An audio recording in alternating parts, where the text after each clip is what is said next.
Welcome to the Subjective Professor podcast, where we reject coercion and hypocrisy. This is episode 139. Is being morally right better than being factually correct?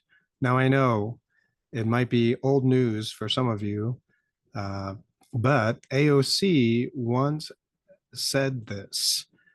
It's kind of a paraphrase, but being morally right is more important than being factually correct. And she said that in response to getting certain details wrong about Trump in 2019. And so I guess she was on I don't know, 60 Minutes or something like that, where, they asked her about that there were a bunch of people who were fact checking her, pointing out that some of the things that she said was incorrect.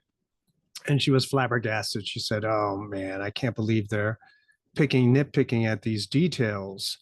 So some of my facts might not be so accurate, but I am morally right." In other words, her position, her critique, whatever it is that she said, is morally right. And so the facts have a less of a priority. Now, even though this is kind of an old thing, 5 years old, I'm surprised she's still in Congress, but I would argue that this is the basic belief in many political positions today, not just on the Democratic side of the fence, but many people, including the Libertarian Party as well.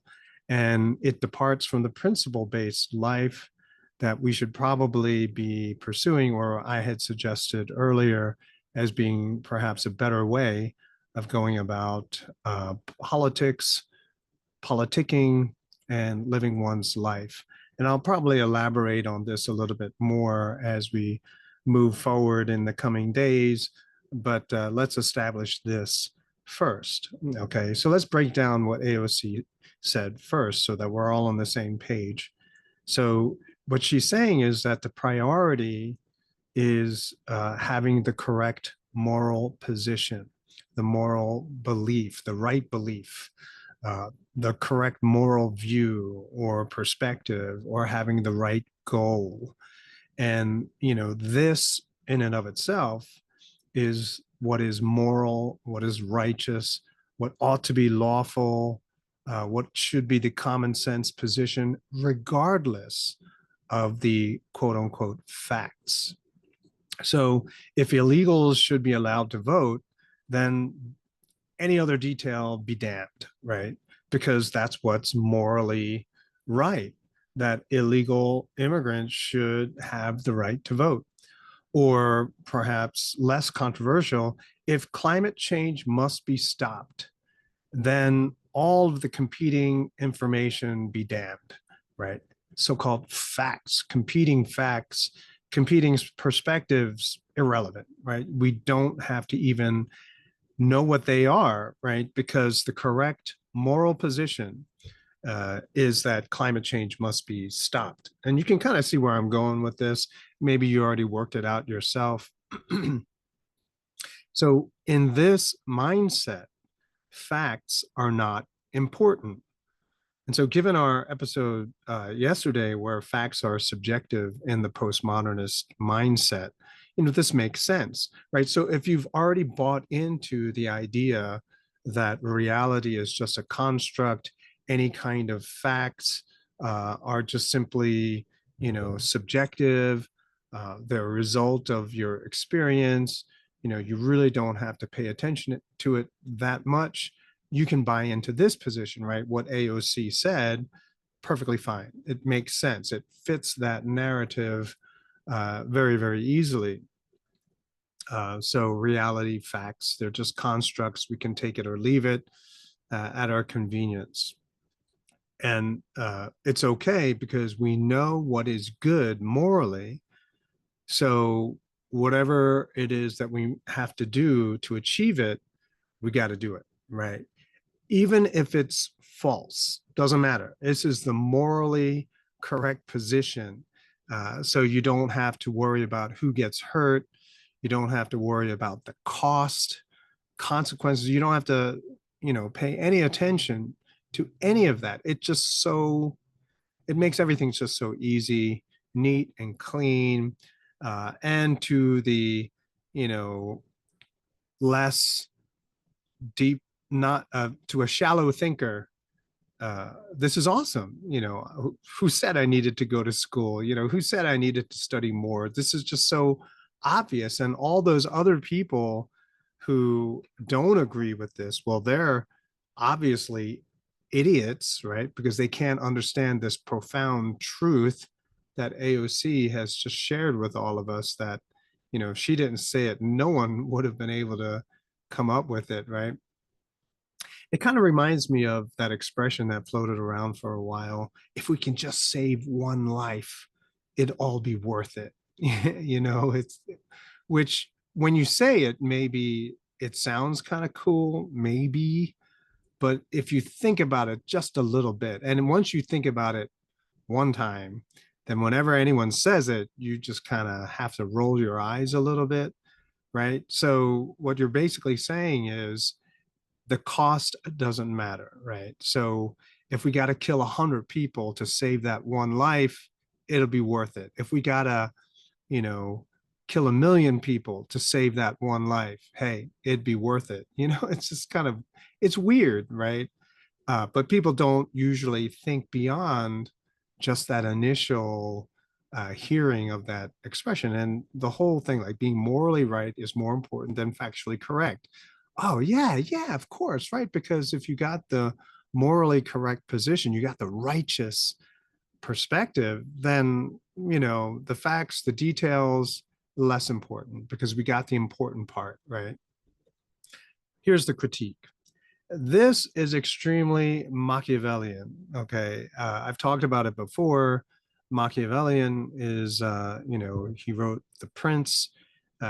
He was a guy who was under house arrest 500 years ago in Italy, Florence. He was implicated in a plot to overthrow the local government, and his name was on the list, and so, but they couldn't prove his guilt, so he was basically under house arrest. And so, to show the Pope that he has the chops to be an advisor to a prince, he wrote The Prince. Now, a lot of people don't really, well, at least in the high school level, they don't teach it the way that I teach it, whether it's the right way or wrong way.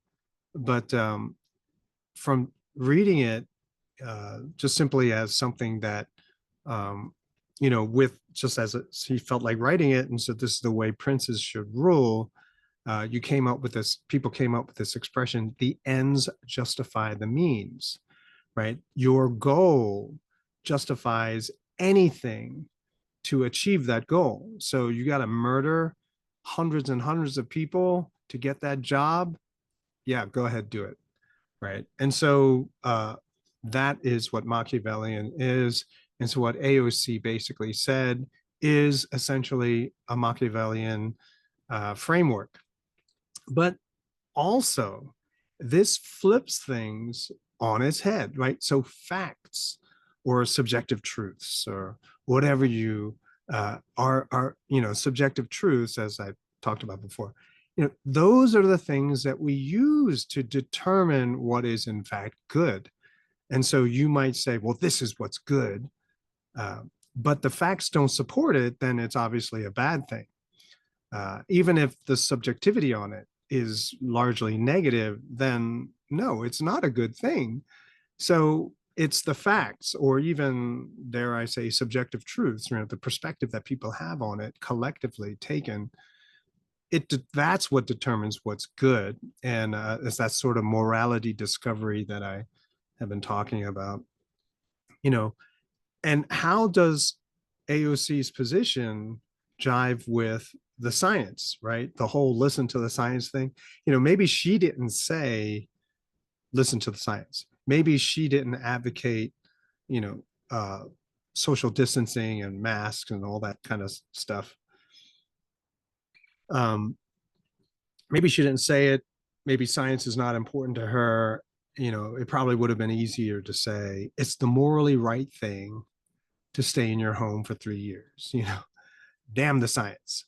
It probably would have been easier for her to say that. I wouldn't be surprised if she said anything like that, right? That this is the morally correct position. So just do it, suck it up and do it.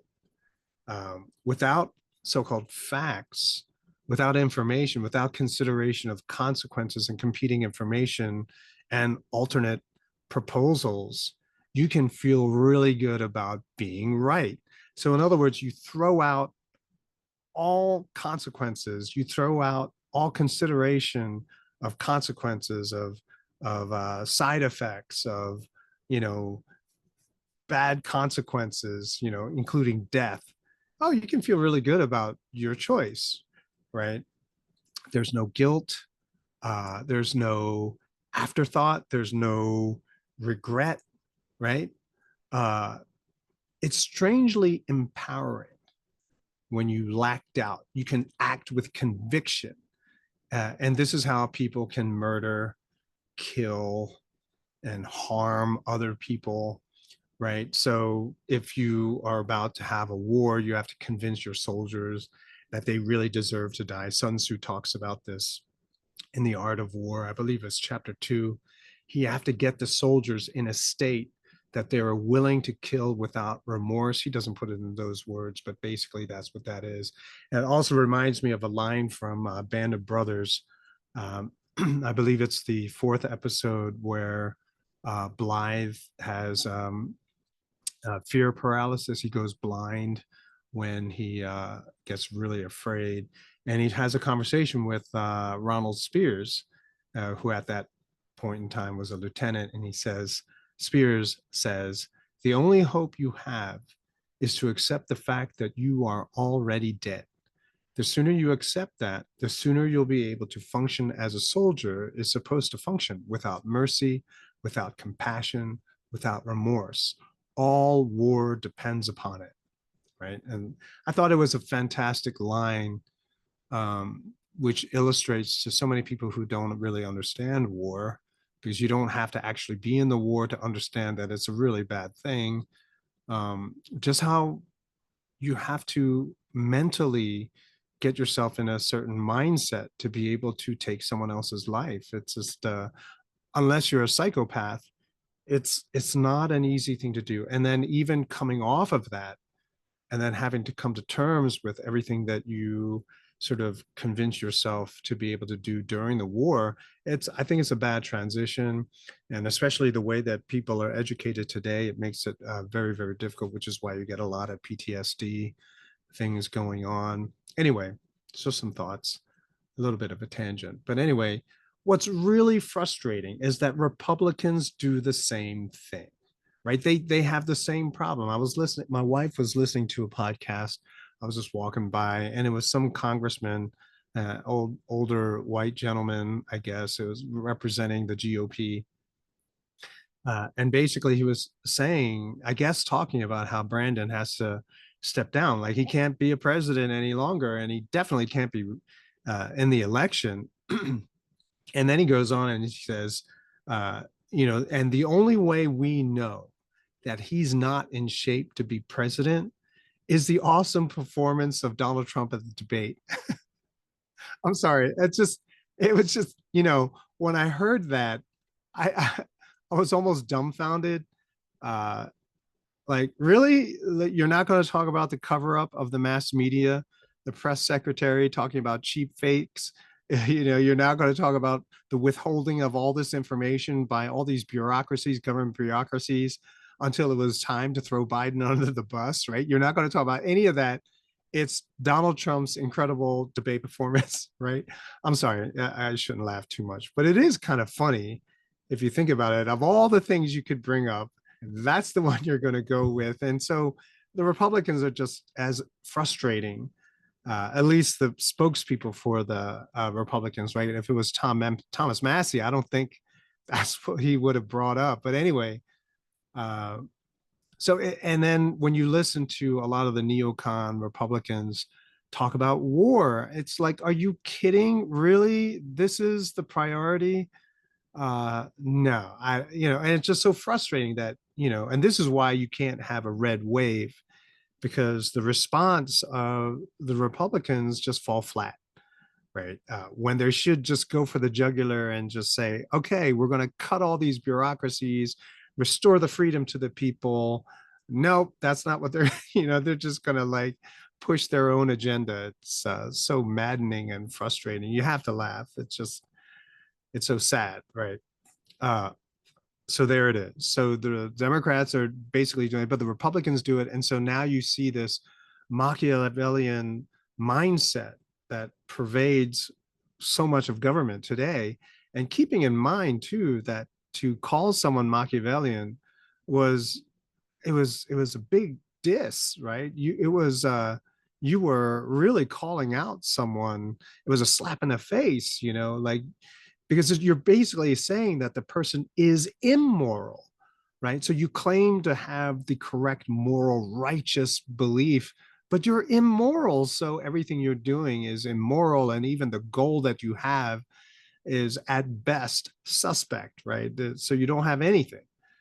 And so that's kind of what was on my mind, especially listening to the news in any given day. People that I know, people at church would ask me, why, what explains everything that we're seeing, which is so nonsense, contradictory, hypocritical. And that's the only explanation I can come up with, which is that everyone is pursuing an agenda. They're Machiavellian, and they will do whatever it takes to achieve their goal. Now, having said all of this, I do, as a subjective professor, I hold on to the idea that there are no absolute truths. I mean, as a person, as an individual, yeah, I have absolutes that I will not compromise on, but that's a personal thing. I'm not going to write a law and say everyone has to agree with me. I don't think that's keeping in line with anarcho-capitalism, with non-aggression principle, anything you want to, with natural law, whatever. So I don't hold on to these sort of absolute truth idea that everyone has to believe or you get thrown in jail or whatever. But it's because of subjectivity. Each of us have our own reality and we react on that reality. I talked about that with the whole reality is not a construct thing. So we might be wrong. We might have missed something. And so we have to always be open-minded, right? So the moment you say, this is where I stand till I die, which you're free to do, I do that myself, but I don't force anyone else to agree with me. At the same time, with certain things, I also maintain an open mind, right? In other words, when you have to make a choice, you can't keep waiting to make a choice, right? It's sort of like when you do research for a dissertation. Like when I was doing research, it was like, oh, I'll just read one more book. I'll just read one more article. I'll just read one more just in case you miss something. But at a certain point, you got to pull the trigger, right? At a certain point, you got to make a decision with the information that you have, right? And there you go, you make a choice. But when you make that choice, you use the best reliable information, which includes possible outcomes, possible consequences, and competing viewpoints. Right. And again, to reiterate, in the church as well, theologically speaking, this is a recurring problem. People will say, this is the correct interpretation of scripture, and they'll double down. They'll like criminalize other believers because they don't agree with them with the same opinion. And this is why the church, there's so many divisions in the church. It's differences in interpretation. Okay, you're always going to have that, and you're always going to be upset that other people don't agree with you, but it's not justification to go to war with someone. So holding on to facts, even in the church, and we call that correct theological positions, we don't call them facts, right? This leads to conservatism or an orthodoxy, which is actually detrimental, which is non-productive. It is regressive. It is counterproductive. So instead of trying to figure out what the correct position is, declaring it as righteous, and then being extremely destructive in your life, rather you want to keep your head on a swivel. You have your truths that you believe in. Like personally for me, yeah, I believe in Jesus. But how does that play out in my life? I won't be absolute about it. I will always try to be as flexible as possible while maintaining and not contradicting and being hypocritical in my beliefs and the way that I conduct myself with others, but always looking out for more information, better information. Because this is how you understand that there are more problems on the horizon, that you got things wrong in the past, that there are better choices that you can make for the time that you have left. And especially if you have the responsibility to lead, advise, and guide others, then you want to have that. You always want to be on the lookout for better information so you can steer people in a better to a better path, right? For a better life. That's it. So don't be Machiavellian. Right? The ends do not justify the means, but whatever you choose to do, that is your morality, and you have to live with those consequences. So hopefully, your consequences will bring you back tomorrow for the next episode. See you then.